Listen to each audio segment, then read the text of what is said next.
Shalom, selamat pagi jemaat yang dikasihi Tuhan. Kita akan memulai ibadah kita di pagi hari ini. Mari kami undang jemaat untuk bangkit berdiri, kita akan masuk saat teduh.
Jemaat sekalian, ibadah kita pagi hari ini, kita mulai di dalam nama Allah Bapa, Allah Putra dan Allah Roh Kudus. Yakinlah bahwa pertolongan kepada kita adalah di dalam nama Tuhan yang menciptakan langit dan bumi dan yang tidak meninggalkan pekerjaan tangannya. Kasih karunia, rahmat, dan damai sejahtera dari Allah Bapa, Allah Putra dan Allah Roh Kudus menyertai saudara sekalian. Amin.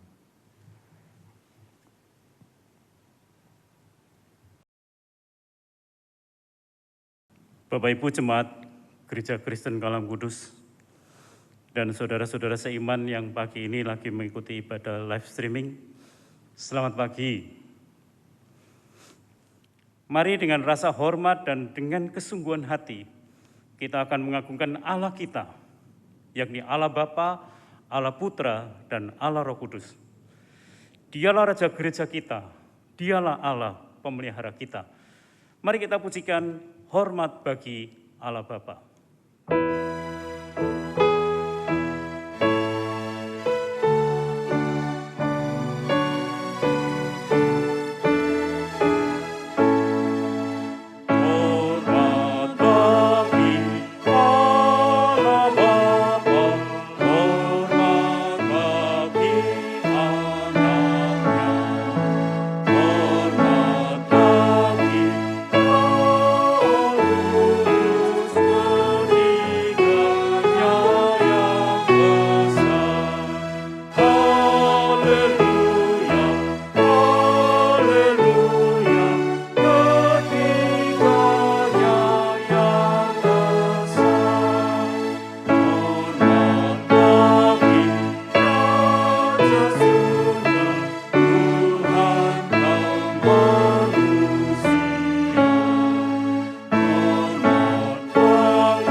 Mari kita bersatu dalam doa.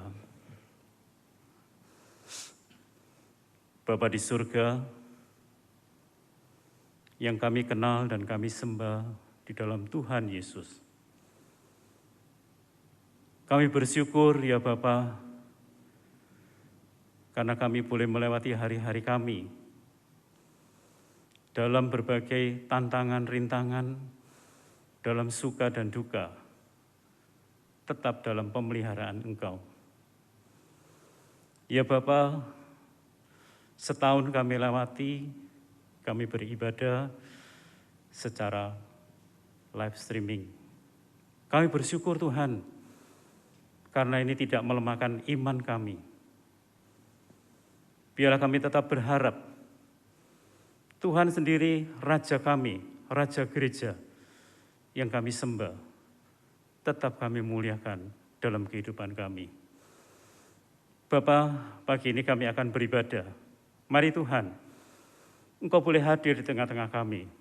Kuasai hati dan pikiran kami.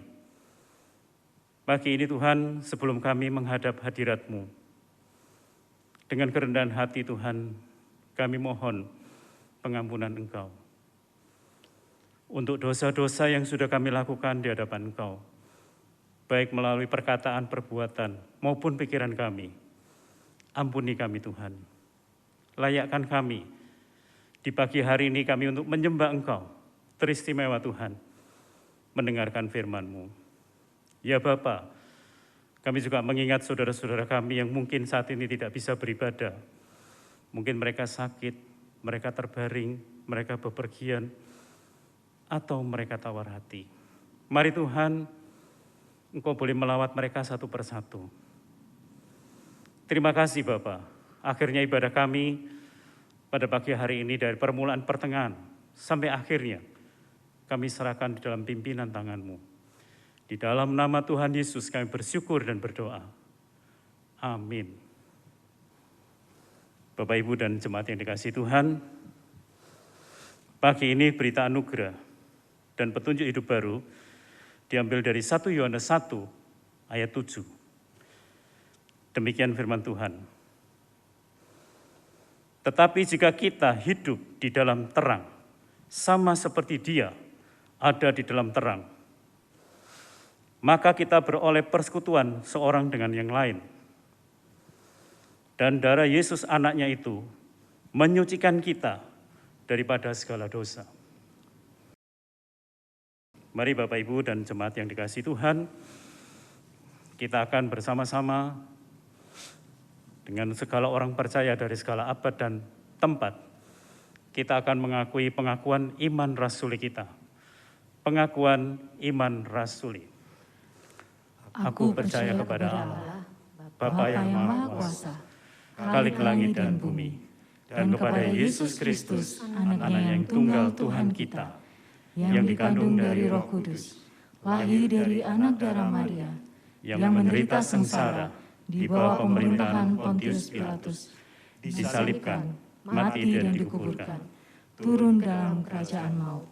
Pada hari yang ketiga, bangkit pula dari antara orang mati, naik ke surga, duduk di sebelah kanan Allah, Bapa yang Maha Kuasa, dan dari sana Ia akan datang untuk menghakimi orang yang hidup dan yang mati.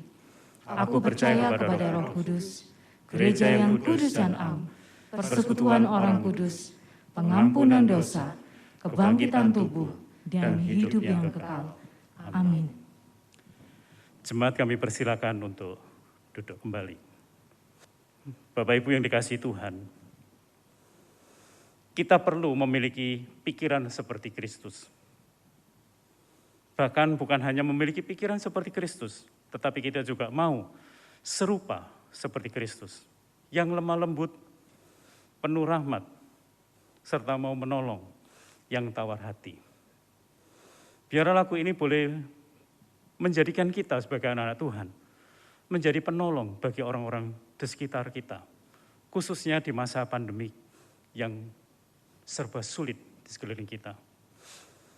Mari kita bersama-sama memujikan sebuah lagu yang berjudul Ku Mau Serupa Yesus.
Jemaat yang dikasihi Tuhan, di masa pandemi ini, kita jarang bertemu dengan saudara seiman, tidak bisa bersekutu dengan bebas, tapi bersyukur firman Tuhan boleh menyapa kita terus. Kita bagaikan rusa yang rindu air kehidupan. Mari kita siapkan hati pikiran kita untuk mendengarkan firman Tuhan. Kita pujikan Roh kebenaran penuhi daku.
Jemaat yang dikasihi Tuhan, tiba saatnya kita akan mendengarkan firman Tuhan.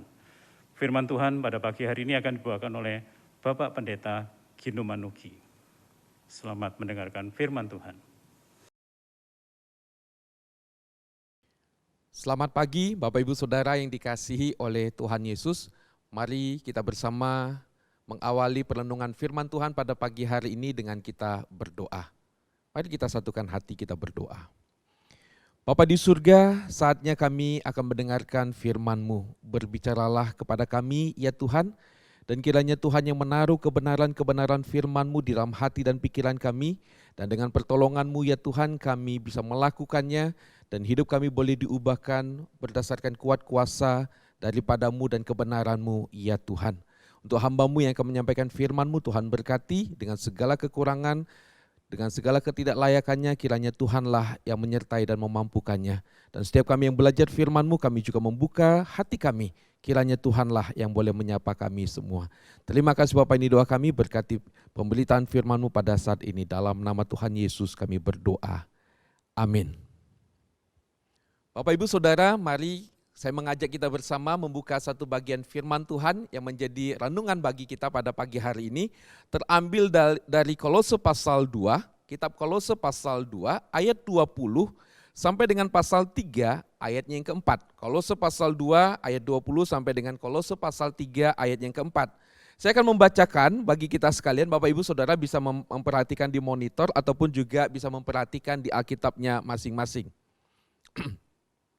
Apabila kamu telah mati bersama-sama dengan Kristus dan bebas dari roh-roh dunia. Mengapakah kamu menaklukkan dirimu pada rupa-rupa peraturan, seolah-olah kamu masih hidup di dunia? Jangan jamah ini, jangan kecap ini, jangan sentuh ini. Semuanya itu hanya mengenai barang yang binasa oleh pemakaian dan hanya menurut perintah-perintah dan ajaran-ajaran manusia. Peraturan-peraturan ini walaupun nampaknya penuh hikmat dengan ibadah buatan sendiri, seperti merendahkan diri, menyiksa diri, tidak ada gunanya selain untuk memuaskan hidup duniawi. Karena itu, kalau kamu dibangkitkan bersama dengan Kristus, carilah perkara yang di atas di mana Kristus ada, duduk di sebelah kanan Allah. Pikirkanlah perkara yang di atas, bukan yang di bumi.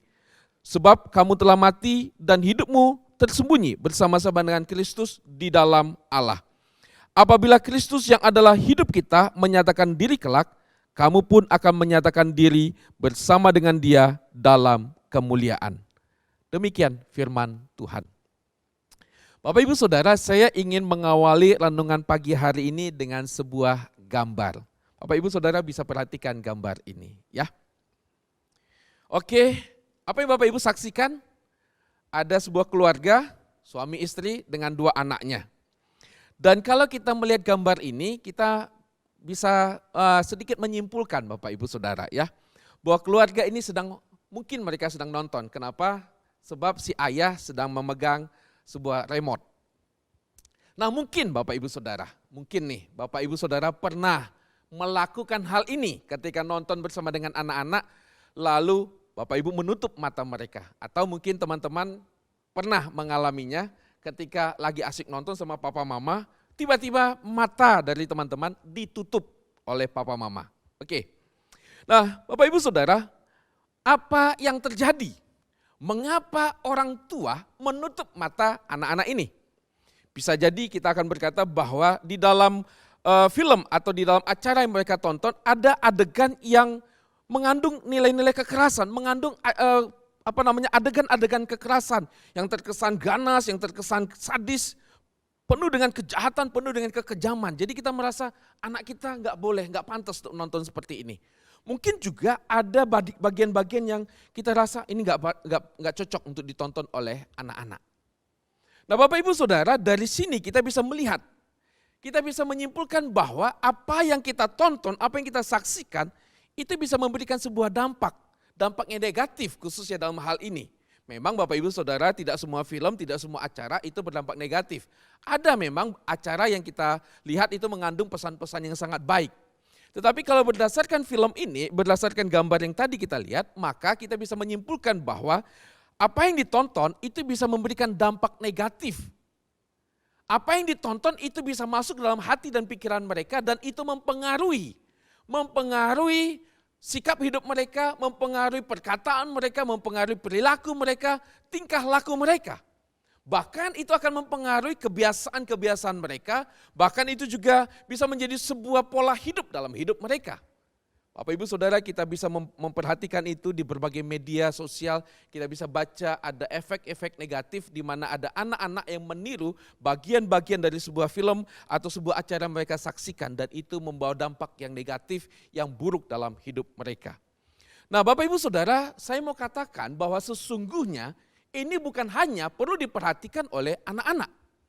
Maksud saya begini, ketika kita mengatur atau kita mendisiplinkan anak-anak kita untuk memperhatikan apa yang pantas dan yang tidak pantas, sesungguhnya itu bukan cuma untuk anak-anak, tetapi itu juga untuk kita orang dewasa.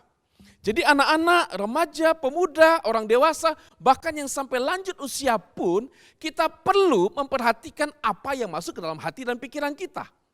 Mengapa Bapak Ibu Saudara? Sebab kita tahu bahwa segala sesuatu yang masuk ke dalam hati dan pikiran kita itu bisa mempengaruhi perilaku kita, mempengaruhi perkataan kita, mempengaruhi kebiasaan dalam hidup kita sekali lagi, dan juga itu bisa mempengaruhi bagaimana cara kita akan mengambil keputusan-keputusan di dalam hidup yang kita jalani ini.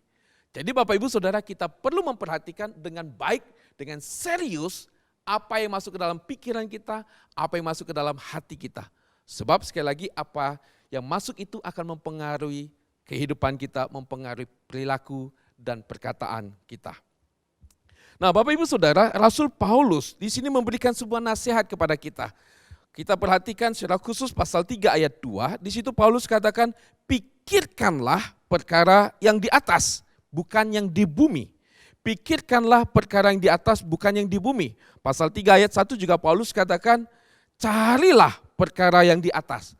Jadi Paulus ini memberikan sebuah nasihat, memberikan sebuah pengajaran perintah kepada orang-orang yang sudah percaya kepada Kristus. Untuk apa? Memikirkan, mencari perkara-perkara yang berkaitan dengan yang di atas, yaitu berkaitan dengan Tuhan. Nah, Bapak Ibu Saudara, saya mau mengajak untuk kita memperhatikan konteks dari perikop ini. Kita lihat dulu Bapak Ibu Saudara pasal 2 ayat 20 yang tadi kita baca. Dalam pasal 2 ayat 20 di situ Paulus katakan, apabila kamu telah mati bersama-sama dengan Kristus dan bebas dari roh-roh dunia. Pasal 3 ayat 1 di situ Paulus katakan, karena itu kalau kamu dibangkitkan bersama dengan Kristus, carilah perkara yang di atas.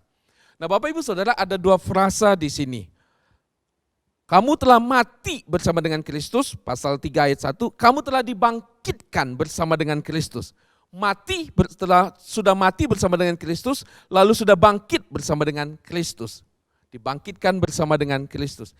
Dua frasa ini Bapak Ibu Saudara mau menyatakan bahwa kita adalah orang-orang yang sudah mengalami anugerah keselamatan yang dari Tuhan. Tetapi Paulus katakan, ini bukan berhenti sampai di sini. Sebaliknya kita harus mengalami satu perubahan. Kita harus mengalami satu transformasi, ada pertumbuhan dalam kehidupan kita. Nah, dalam pasal 2 ayat 20 di situ ya, dikatakan kamu telah mati bersama dengan Kristus, bebas dari roh-roh dunia. Nah, Paulus ini mengajukan sebuah pertanyaan, mengapakah kamu menaklukkan dirimu pada rupa-rupa peraturan seolah-olah kamu masih hidup di dunia? Dan kalau kita membaca ayat-ayat berikutnya, maka Paulus maksudkan di situ adalah peraturan-peraturan, pengajaran-pengajaran yang berasal dari manusia dan bukan dari Tuhan. Tidak berasal dari kebenaran firman Tuhan, tapi berasal dari hikmat pikiran manusia semata. Nah, jadi Bapak Ibu Saudara, Paulus ingin mengajak ada perubahan di dalam pemikiran kita, di dalam hati kita. Dalam pasal 3 juga sama. Di situ Paulus katakan, kalau kamu dibangkitkan bersama dengan Kristus, carilah perkara yang di atas.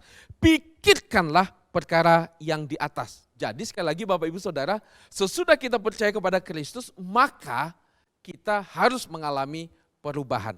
Kita harus mengalami transformasi. Transformasi dalam hal apa? Dari dalam hati dan pikiran kita. Nah, konteks yang kedua yang mau saya ajak untuk kita perhatikan Bapak Ibu Saudara adalah ayat-ayat yang sebelumnya, yaitu dalam ayat 6 dan ayat 7 pasal 2. Di situ dikatakan kamu telah menerima Kristus Yesus Tuhan kita. Sekali lagi ini berbicara kita sudah mengalami anugerah keselamatan. Karena itu, perhatikan Bapak Ibu Saudara ya, karena kita sudah mengalami anugerah keselamatan dari Kristus, dikatakan karena itu hendaklah hidupmu tetap di dalam Dia. Hendaklah kamu berakar di dalam Dia, dibangun di atas Dia, dan hendaklah kamu bertambah teguh dalam iman yang telah diajarkan kepadamu, dan hendaklah hatimu melimpah dengan syukur. Nah, jadi Bapak Ibu Saudara, perikop ini ada kaitannya dengan sekali lagi hidup yang sudah mengalami anugerah keselamatan, dan kita di sini diperintahkan, diajarkan oleh Rasul Paulus supaya kita berakar, dibangun, dan bertambah teguh di dalam Kristus. Nah, Bapak Ibu Saudara, kalau kita mengkaitkan ayat-ayat ini, ayat pasal 2 ayat 6 dengan 7, saya akan mengajak Bapak Ibu Saudara untuk memperhatikan di dalam Alkitabnya masing-masing. Ini saya tidak tampilkan di layar. Kalau kita memperhatikan dalam ayat 8 gitu ya. Hati-hatilah. Nah, perhatikan Bapak Ibu Saudara ya. Hati-hatilah supaya jangan ada yang menawan kamu dengan filsafat yang kosong dan palsu menurut ajaran turun-temurun dan roh-roh dunia, tetapi tidak menurut Kristus. Oke? Paulus ajarkan untuk apa? Memperhatikan, mewaspadai. Ada ajaran, ada filsafat yang kosong, yang tidak berkenan di mata Allah, yang tidak menurut apa yang Tuhan mau. Ya. Nah, jadi gini Bapak Ibu Saudara. Paulus katakan kamu berakar di dalam Dia, dibangun di di atas dia, bertambah teguh di dalam dia. Caranya apa? Caranya adalah supaya kita memikirkan tentang Kristus. Supaya kita hati dan pikiran kita dipenuhi dengan kebenaran-kebenaran Kristus. Dan sebelumnya Bapak Ibu Saudara, di sini Paulus katakan, hati-hati dengan filsafat, ajaran-ajaran yang tidak sesuai dengan ajaran firman Tuhan. Jadi Bapak Ibu Saudara, supaya kita bisa mengalami hidup yang berakar, lalu di sini dikatakan dibangun di atas dia, bertambah teguh di dalam dia, maka kita harus memikirkan tentang Kristus. Maka harus ada transformasi, harus ada perubahan di dalam hati dan pikiran kita Bapak Ibu Saudara. Nah dengan demikianlah, maka kita baru bisa mengalami berakar, bertambah teguh, kita menjadi kuat di dalam Kristus. Nah Bapak Ibu Saudara, timbul sebuah pertanyaan, Pak kalau gitu kita mau mengalami perubahan dalam hal apa? Bapak Ibu Saudara mengalami perubahan di dalam, boleh saya katakan, bisa mengalami perubahan di dalam hal-hal yang kelihatan dan hal-hal yang tidak kelihatan. Oke? Hal-hal yang tidak kelihatan itu apa? Hal-hal yang tidak kelihatan itu ada di dalam hati dan pikiran. Hal-hal yang kelihatan itu apa? Perbuatan kita. Hal-hal yang kelihatan itu apa? Perkataan kita. Mungkin saudara berkata, Pak emang perkataan bisa dilihat? Ya memang, tapi itu bisa kita dengar ya. Jadi Bapak Ibu Saudara, apa yang keluar dari diri kita, itu juga harus mengalami perubahan. Oke? Jadi kita bukan cuma memperbaiki di luar, tetapi di dalam tidak perbaiki. Enggak. Atau sebaliknya, yang penting hati saya Pak, yang penting pikiran saya, perbuatan saya enggak. Enggak bisa begitu Bapak Ibu Saudara. Jadi dua hal ini, yang kelihatan dengan yang tidak kelihatan, dalam hati dan dalam pikiran, lalu juga dalam tindakan perbuatan dan juga keputusan-keputusan yang kita ambil, sikap tindakan yang kita lakukan, itu pun harus mengalami perubahan. Saya mau mengajak untuk kita melihat di dalam Markus pasalnya yang ke-7 ya. Markus pasal yang ke-7, Bapak Ibu Saudara bisa nanti melihat di dalam Alkitabnya ya. Markus pasal 7 ayat 20 sampai dengan 23. Di situ Tuhan Yesus memberikan sebuah pengajaran. Katanya lagi, apa yang keluar dari seseorang itulah yang menajiskannya. Sebab dari dalam, dari hati orang, timbul segala pikiran jahat, percabulan, pencurian, pembunuhan, perzinahan, keserakahan, kejahatan, kelicikan, hawa nafsu, iri hati, hujat, kesombongan, kebebalan. Semua hal-hal jahat ini timbul dari dalam dan menajiskan orang. Nah perhatikan Bapak Ibu Saudara, di sini kita diingatkan untuk kita sungguh-sungguh memperhatikan bahwa hati dan pikiran kita itu berpengaruh terhadap apa perilaku yang kita perbuat. Terhadap apa tindakan-tindakan yang kita lakukan. Tuhan Yesus katakan, sebab dari dalam hati muncullah berbagai macam perilaku-perilaku yang tidak berkenan di mata Allah. Karena itu Bapak Ibu Saudara, kita perlu memperhatikan apa yang ada di dalam hati dan pikiran kita. Nah Bapak Ibu Saudara, jadi kita harus mengalami transformasi, kita harus mengalami perubahan di dalam seluruh aspek kehidupan kita dan khususnya dalam pagi hari ini di dalam hati dan pikiran kita.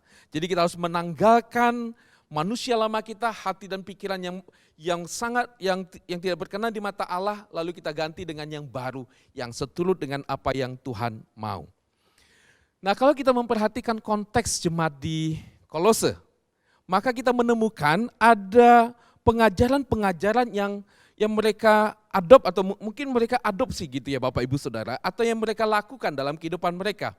Kalau kita lihat dalam pasal 2 ayat 18, di situ Paulus memaparkan, janganlah kamu biarkan kemenanganmu digagalkan oleh orang-orang yang pura-pura merendahkan diri dan beribadah kepada malaikat. Jadi bisa jadi pada waktu itu ada orang-orang yang melakukan ibadah penyembahan kepada malaikat, begitu ya. Lalu mereka sangat terobsesi dengan penglihatan begitu. Lalu ada sebuah pengajaran dikatakan jangan jamah ini, jangan sentuh ini, jangan makan ini, jangan sentuh yang ini, Bapak Ibu Saudara. Jadi ada pengajaran-pengajaran yang mereka adopt dan itu ada di sekitar mereka. Dan Paulus katakan ini sepertinya penuh dengan hikmat, tetapi sekali lagi Paulus katakan ini tidak seperti yang Tuhan kehendaki. Nah Bapak Ibu Saudara, kita juga sama. Kita juga sama perlu mengevaluasi apa yang ada di dalam diri kita. Perhatikan sekali lagi, menanggalkan pemikiran yang lama, sikap hati yang lama, lalu kita ganti dengan yang baru.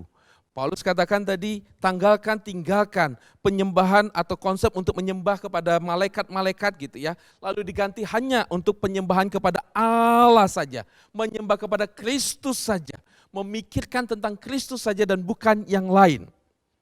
Nah Bapak Ibu Saudara, mungkin kalau kita hari-hari ini kita berkata, Pak saya tidak menyembah malaikat, oh mungkin ya.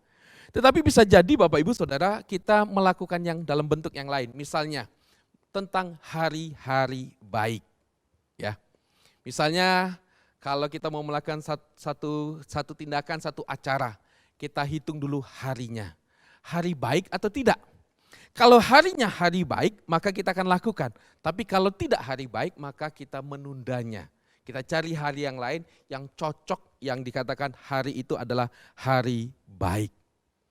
Nah mungkin juga Bapak Ibu Saudara kita mau kita dipengaruhi oleh sebuah konsep bahwa roh-roh orang yang sudah meninggal masih ada di sekitar rumah kita.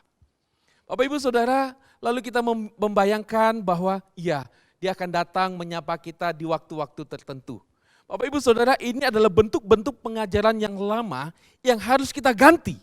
Kita harus ganti sesuai dengan pengajaran yang Tuhan mau.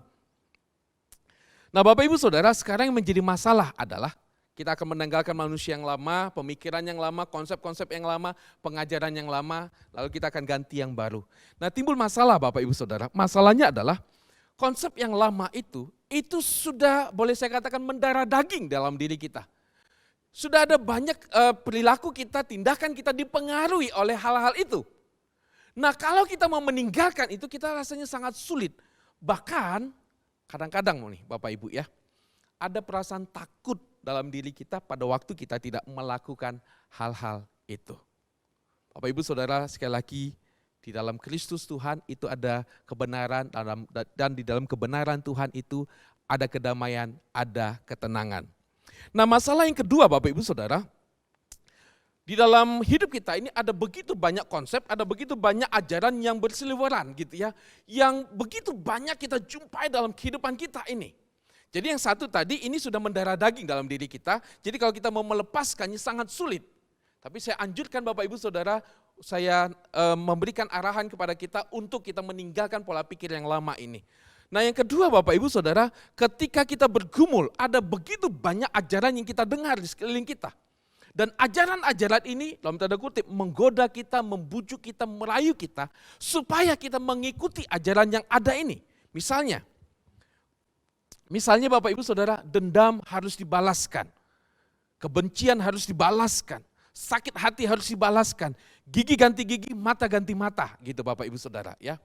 Nah Bapak Ibu Saudara begini, ajaran-ajaran yang seperti ini atau hal-hal yang ada di sekitar kita ini akan menggoda kita pada waktu kapan? Pada waktu kita sedang mengalami pergumulan, pada waktu kita disakiti, pada waktu kita dilukai, maka pemikiran bahwa dendam harus dibalaskan, gigi ganti gigi, mata ganti mata gitu. Maka ketika ada pergumulan, ada perasaan luka, ada perasaan kecewa, maka kita tergoda untuk membalasnya. Kalau suami saya bisa selingkuh, mengapa saya tidak? Kalau istri saya bisa selingkuh, mengapa saya tidak? Enak dia saja. Jadi Bapak Ibu Saudara, ketika kita bergumul, maka bujuk rayu pengajaran-pengajaran ini akan masuk dalam hati dan pikiran kita. Dan kita akan seolah-olah ada pembelaan, ada pembenaran untuk apa yang akan kita lakukan. Nah kadang-kadang gini juga Bapak Ibu Saudara, contoh yang lain adalah kalau kita tergoda ketika mungkin toko atau warung kita sepi. Tapi toko dan warung sebelah atau teman kita itu rame. Lalu muncullah info-info bahwa ya dia itu rame karena dia pakai sesuatu. Nah tempat kita sepi itu karena kita diganggu begitu ya. Lalu kita mendengarkan pesan supaya toko dan usahamu tetap laris, warungmu laris, siram pakai garam. Siram pakai garam. Nah Bapak Ibu Saudara coba kita pikirkan, apakah iblis takut sama garam? Tentu tidak. Tentu tidak Bapak Ibu Saudara. Tapi sekali lagi Bapak Ibu Saudara, karena kita bergumul, usaha saya sepi, toko saya sepi, warung saya sepi, lalu ada pengajaran, ada satu tawaran. Dan kita pikir oke, mungkin boleh dicoba begitu ya. Bapak Ibu Saudara, saya mau katakan tetap berjalan dalam kebenaran Kristus. Jadi Bapak Ibu Saudara, di dalam hidup kita sebagai orang Kristen, sesudah kita percaya kepada kematian dan kebangkitan Kristus, sudah kita mengalami anugerah keselamatan dalam Kristus, saya mau mengajak kita untuk terus berjalan di dalam kebenaran-kebenaran Kristus. Itulah yang Paulus ajarkan di dalam surat Kolose ini, Bapak Ibu Saudara. Beliau mengajarkan, Rasul Paulus mengajarkan misalnya di dalam ayat pasal 2 ayat 9, di situ Paulus ingin kita kembali terus berfokus kepada Kristus.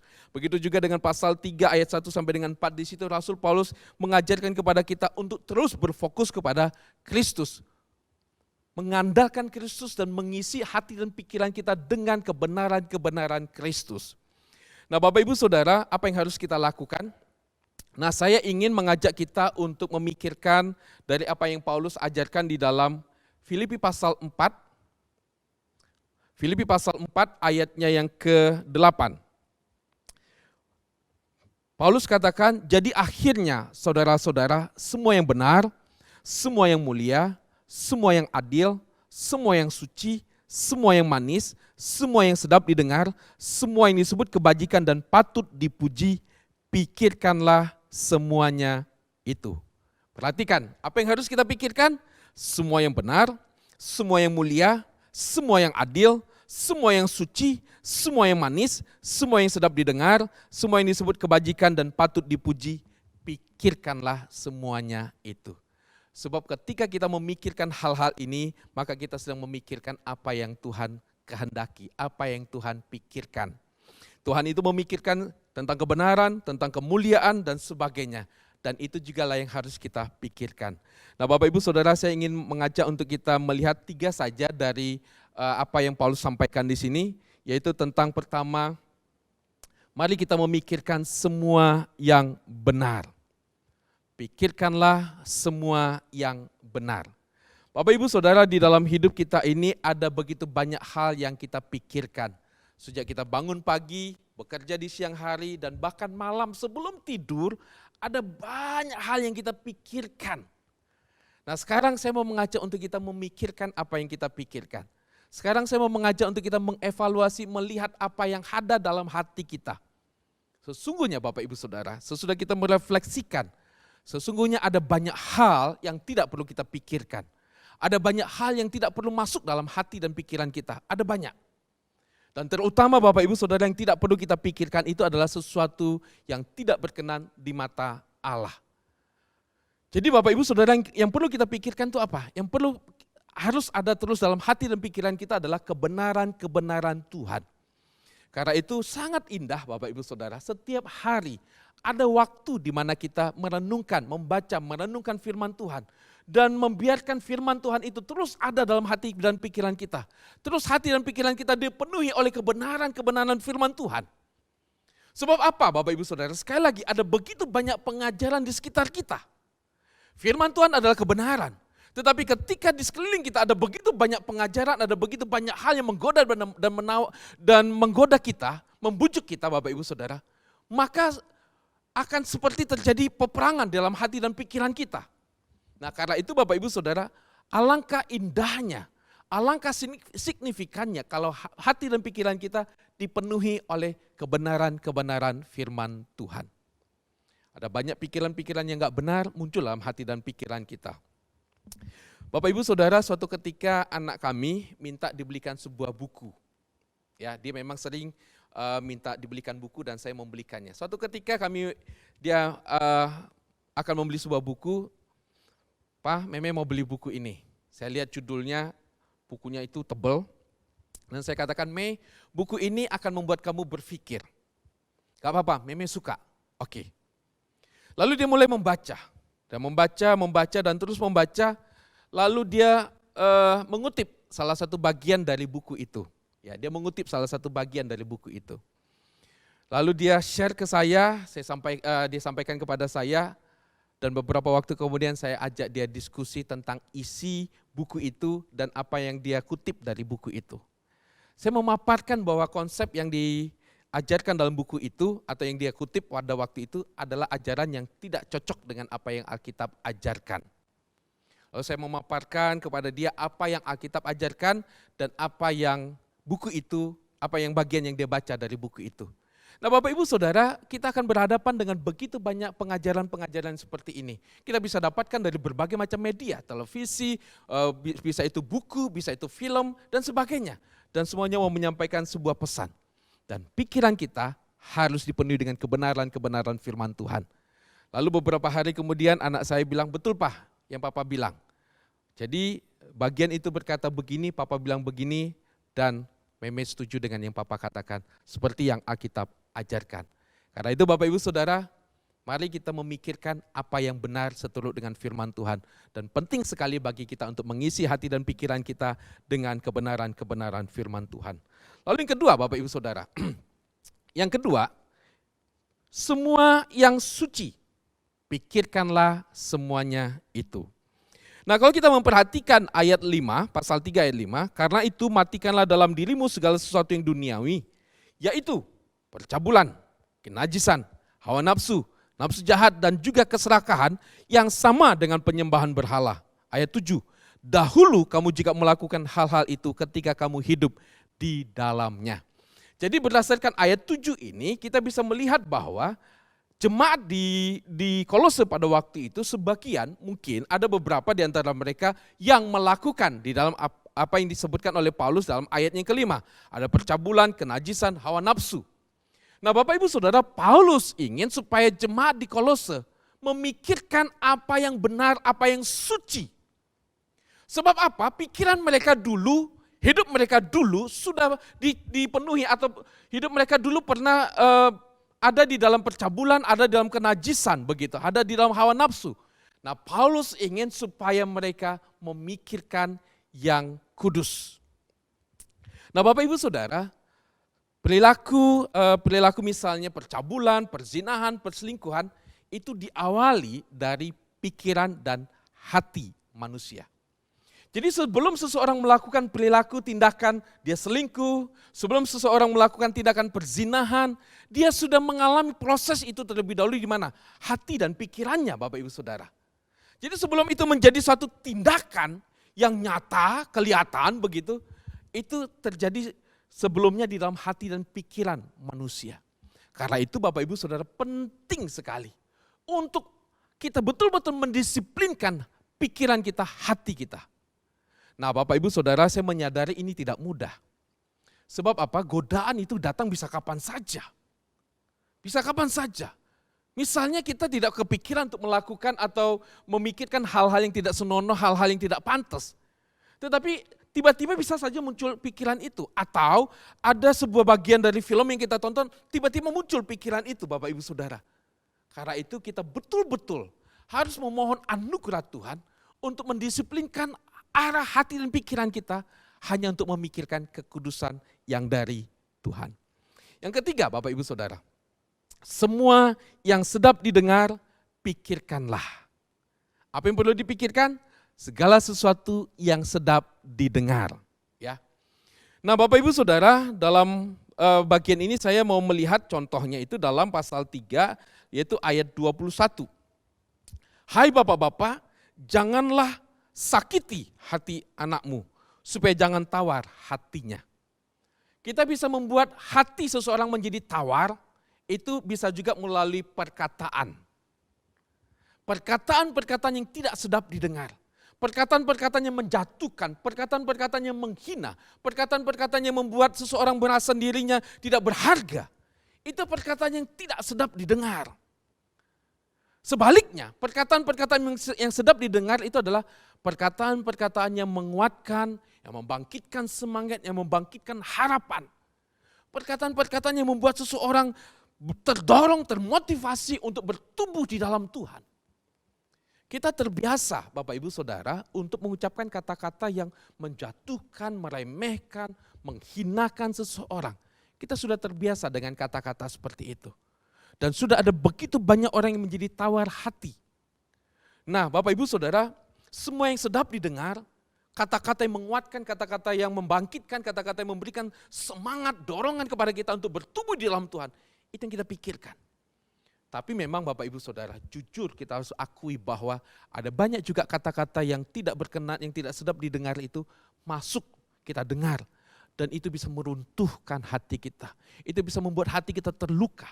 Karena itu Bapak Ibu Saudara, ketika perkataan-perkataan itu masuk dalam hati dan pikiran kita, kita memohon supaya Tuhan membantu kita untuk mengusir, untuk mengalahkan pikiran-pikiran seperti itu. Sikap atau sikap tawar hati yang sudah menguasai hati dan pikiran kita. Kita memohon Tuhan untuk campur tangan supaya hati kita kembali pulih. Dan mohon supaya Tuhan juga menolong kita untuk bisa mengampuni orang tersebut. Jadi Bapak Ibu Saudara, pikirkanlah sesuatu yang sedap didengar. Sebelum kita memperkatakan sesuatu, sebelum kita mengucapkan sesuatu, pikirkanlah apakah perkataan ini yang akan saya ucapkan ini sedap didengar atau tidak. Ketika kita mendengar ada perkataan-perkataan yang membuat kita enggak enak, kita mohon supaya Tuhan menolong kita mengalahkan semua perasaan-perasaan itu dan kita berjalan lagi di dalam hati yang berkenan di mata Tuhan, hati yang dipulihkan, hati yang dibaharui di dalam Tuhan. Bapak Ibu Saudara, saya mungkin mau mengambil satu contoh tentang perkataan yang sedap didengar atau yang tidak sedap didengar ini. Mungkin Bapak Ibu Saudara pernah mendengar atau mungkin Bapak Ibu Saudara pernah terbiasa ada orang-orang di sekitar kita yang mengucapkan, saya ambil contoh misalnya humor atau guyonan yang bernada pornografi. Ketika guyonan itu dimunculkan, ketika guyonan itu diucapkan, kita mendengarnya tertawa. Bapak Ibu Saudara, saya katakan humor, walaupun itu guyonan, bernada pornografi itu tidak sedap didengar. Itu membawa efek yang sangat tidak baik di dalam hati kita. Mungkin itu kita katakan cuma guyonan, tetapi sadarilah Bapak Ibu Saudara, pesan yang disampaikan yang berbau pornografi itu akan masuk dalam hati dan pikiran kita. Dan salah satu efeknya adalah kita ketika kita melihat lawan jenis, misalnya seorang pria melihat seorang wanita atau sebaliknya, maka dalam pikiran kita adalah ketika kita melihat dia bahwa orang itu cuma menjadi objek seks di dalam hidup kita. Kita melihat dia dalam pikiran kita menjadi objek seks saja. Nah, Bapak Ibu Saudara, kita perlu berhati-hati terhadap apa yang kita dengar. Yang sedap didengar atau tidak sedap didengar. Sekali lagi semuanya bisa kita dengarkan setiap hari, yang sedap didengar atau yang tidak sedap didengar. Tetapi Bapak Ibu Saudara, mari kita memfilternya berdasarkan apa? Kebenaran-kebenaran firman Tuhan. Bapak Ibu Saudara, saya mau mengingatkan kita semua. Mari kita mewaspadai apa yang masuk ke dalam hati dan pikiran kita. Kita perlu memohon anugerah Tuhan supaya kita diberikan kekuatan untuk mendisiplinkan diri kita. Dengan hikmat dari Tuhan, dengan kebenaran-kebenaran firman Tuhan, kita bisa berjalan dalam kebenaran Tuhan. Kita bisa mengevaluasi apa yang ada dalam hati dan pikiran kita dan apa yang kita dengar. Bapak Ibu Saudara, kalaupun hal-hal yang tidak berkenan itu masuk dalam hati dan pikiran kita, kita mohon Tuhan bantu aku, untuk aku bisa menang atas semua godaan ini, atas semua bujuk rayu dunia ini.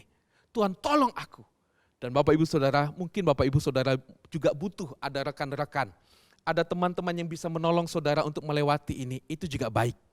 Karena itu penting Bapak Ibu Saudara untuk kita bisa memiliki kelompok kecil, teman-teman yang bisa mensupport kita, untuk kita bisa menang bersama-sama untuk menghadapi semua hal-hal yang negatif yang kita dapatkan, yang kita terima, dan itu bisa membuat kita tidak berakar, tidak bertumbuh, tidak bertambah teguh di dalam Kristus. Tetapi dengan adanya teman-teman kita, di mana mereka juga akan mensupport kita, dengan menyampaikan pesan Tuhan, dorongan, doa buat kita, maka kita akan bersama-sama bertumbuh. Semakin berakar, semakin bertambah teguh, semakin dewasa, dan kita semakin berbuah bagi kemuliaan nama Tuhan. Kiranya Tuhan menolong kita dalam perjalanan iman kita ini. Amin, kita berdoa. Bapa di surga, terima kasih untuk sapaan firman-Mu. Tuhan tolonglah kami umat-Mu, supaya kami bisa mengevaluasi manusia lama, pikiran yang lama, yang tidak berkenan di hadapan-Mu.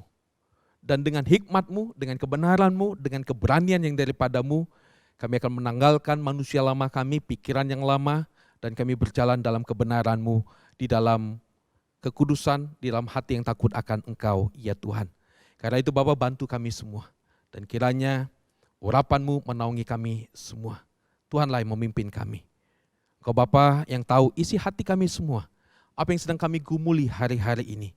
Tuhan, bantulah kami, supaya kami boleh terus hidup berkemenangan di dalam Kristus, dan hati kami terus terfokus kepada Engkau, ya Tuhan. Dalam nama Tuhan Yesus, kami berdoa dan bersyukur. Amin.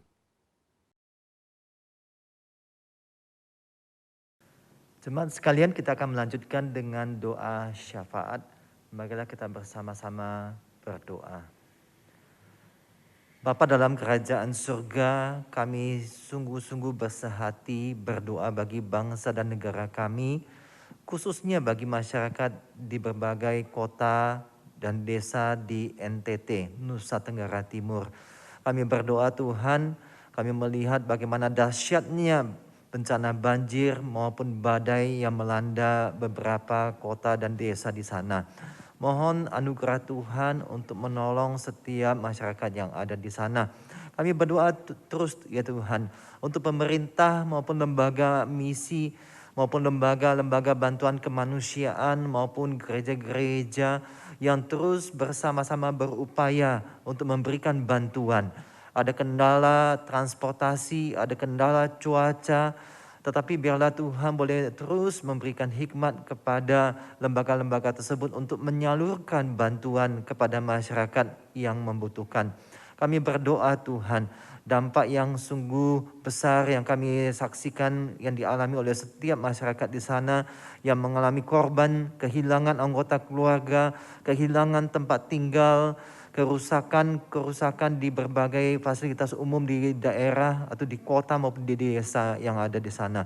Mohon Tuhan boleh beranugerah memimpin untuk proses pemulihan dari masyarakat di sana. Berdoa juga kiranya badai yang terjadi boleh segera berlalu dan masyarakat di sana boleh berjuang untuk dalam pemulihan kota maupun desa mereka. Kami juga bersyukur untuk Sinode Gereja Kristen Kelam Kudus yang telah menyalurkan sebagian bantuan kepada 2 sinode gereja yang ada di sana. Kiranya dapat meringankan penderitaan, meringankan beban hidup dari warga gereja yang ada di sana. Terima kasih Tuhan. Kami juga berdoa terus Tuhan untuk vaksinasi yang dilakukan sampai saat ini khususnya untuk kaum lansia. Kami berdoa dimanapun vaksinasi dilakukan, baik di Kota Malang maupun di Surabaya, biarlah dapat menolong para lansia untuk boleh memiliki imunitas yang cukup untuk melawan pandemi COVID-19 ini. Terima kasih ya Tuhan. Kami juga berdoa untuk Gereja Kristen Kalang Kudus Malang. Kami bersyukur untuk rangkaian Jumat Agung dan Paskah yang telah kami jalani bersama. Kiranya memberikan peneguhan iman, memberikan juga hikmat kepada jemaat bagaimana menempatkan Kristus sebagai pusat di dalam hidup mereka. Kami juga berdoa Tuhan untuk rencana rapat majelis yang akan diadakan pada siang ini. Kiranya Tuhan boleh memimpin, memberikan hikmat kepada para pemimpin gereja untuk mengambil keputusan-keputusan yang penting untuk pengembangan dan untuk kedepannya bagi Gereja Kristen Kalam Kudus Malang. Kami juga terus berdoa bagi jemaat-jemaat yang sakit ya Tuhan. Untuk yang sakit karena usia lanjut, kiranya Tuhan juga boleh menyertai. Untuk sakit terminal, biarlah Tuhan juga yang boleh terus memimpin, menghibur dan menguatkan keluarga di dalam mendampingi.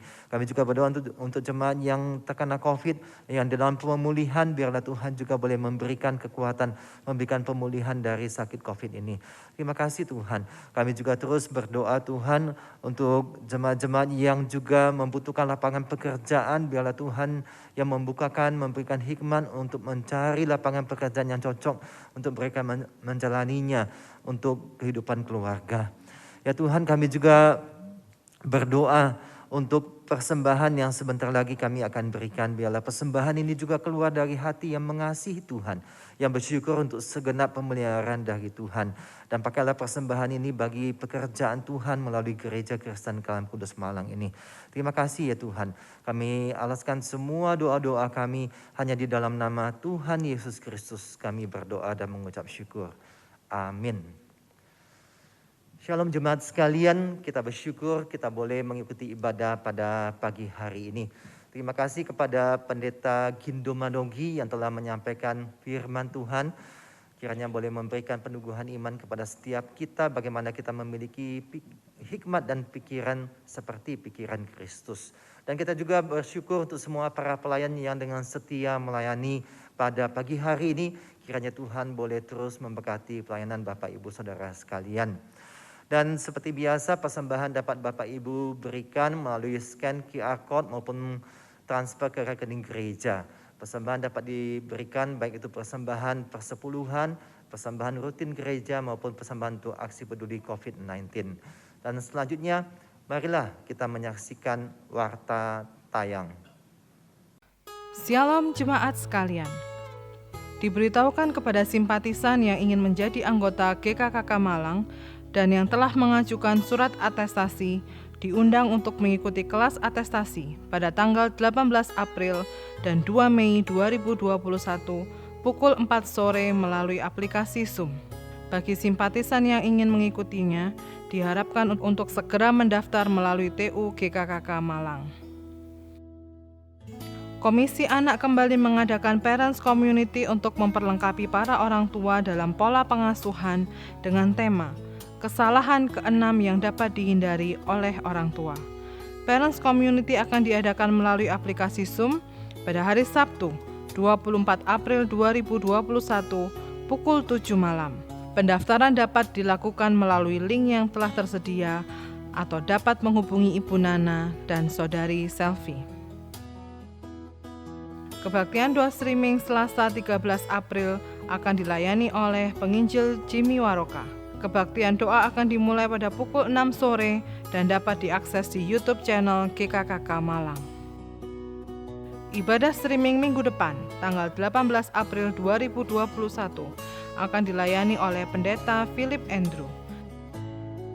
Ibadah streaming dapat diakses di YouTube channel GKKK Malang dan ibadah umum yang pertama ditayangkan di Malang TV pada pukul 6 pagi. Mohon dukungan doa bagi pelayanan di gereja kita. Selamat hari Minggu, Tuhan Yesus memberkati.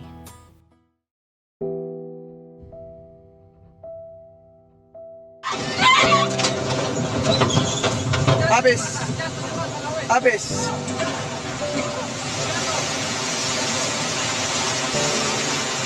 Banjir bandang yang menerjang Pulau Adonara mengakibatkan puluhan orang meninggal dan ratusan rumah hancur. Di Kabupaten Lembata, hujan deras tidak hanya menyebabkan banjir bandang, tapi juga memunculkan banjir lahar hujan, menyebabkan 11 warga meninggal dunia dan puluhan warga dinyatakan hilang.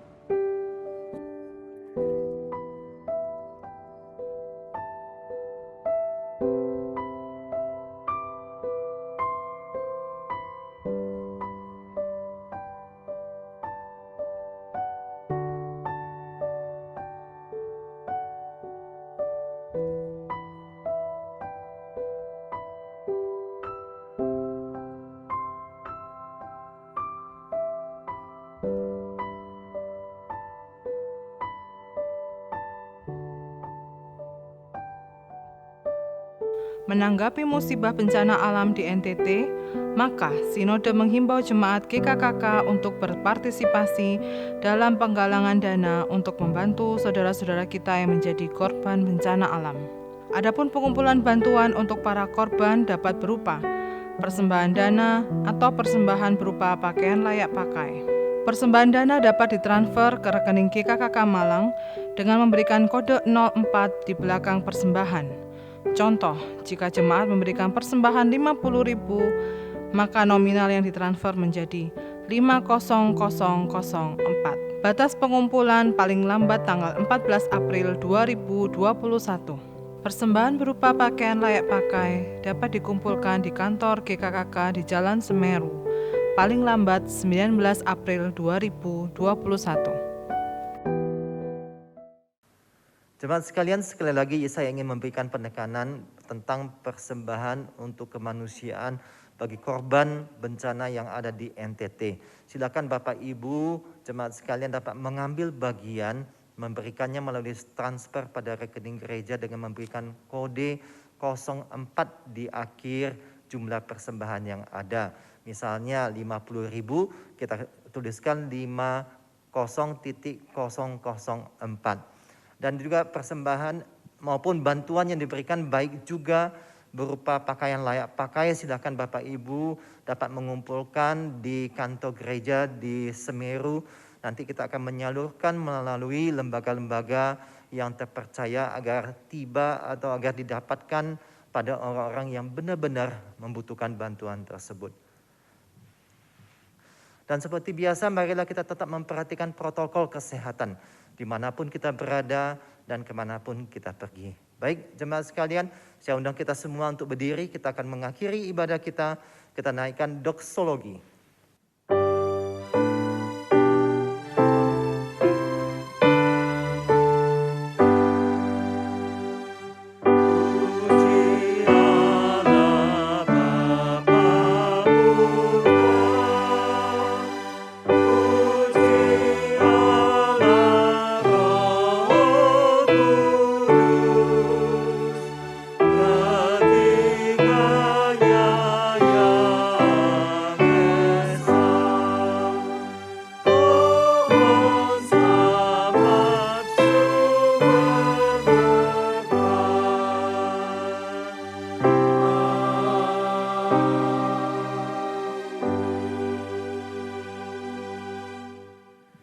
Jemaat yang dikasihi oleh Tuhan dan yang mengasihi Tuhan, marilah kita memiliki pikiran Kristus dan menerapkannya di dalam kehidupan kita setiap hari ketika memutuskan keputusan-keputusan yang memuliakan Tuhan. Dan arahkanlah mata hati dan pikiran kita kepada Tuhan dan terimalah berkat dari Tuhan. Tuhan memberkati engkau dan melindungi engkau. Tuhan menyinari engkau dengan wajah-Nya dan memberi engkau kasih karunia. Tuhan menghadapkan wajah-Nya kepadamu dan memberi engkau damai sejahtera. Amin.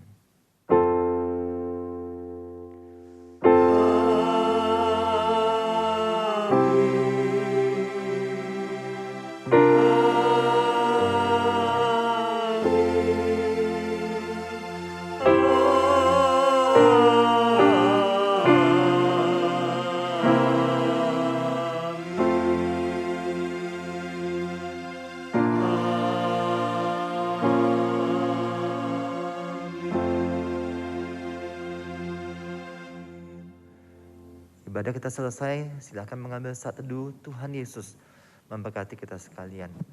Amin.